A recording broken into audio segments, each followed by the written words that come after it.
Ma'am, nangangopya po si Scarlett sa akin, no? Apakasinungaling mo, Samantha. May nangangopya pala dito? Bagsak ka na sa akin, Scarlett. Apakasama talaga ng ugali mo, Samantha. Nay! O anak, anyari sa'yo? Binagsak ako ng teacher ko. Naniwala kasi siya kay Samantha na nangopya daw ako. Totoo ba yun, Scarlett? Hindi, Nay. Siya talaga yung nangopya sa akin. Walang iya yan ah! Humanda siya sa akin! Tara, anak! A few moments later. Ma'am, bakit niyo po kami pinatawag dito? Eh kasi ang anak mo, sinungaling. Siya naman talaga yung nangopya kay Scarlett eh. Hindi po totoo yan. Para malaman natin kung sino nagsasabi ng totoo sa inyong dalawa, mag-quiz na lang kayo ulit. Patay ako nito. Humanda ka ng mapahiya, Samantha. Okay, time's up. Pass your papers. Scarlett, naka-perfect ka.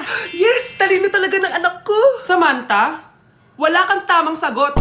Ikaw talaga ang totoong nangungopya. Nakakahiya ka, Samantha. Humanda ka sa akin sa bahay. Tara! Huwag po, Nay.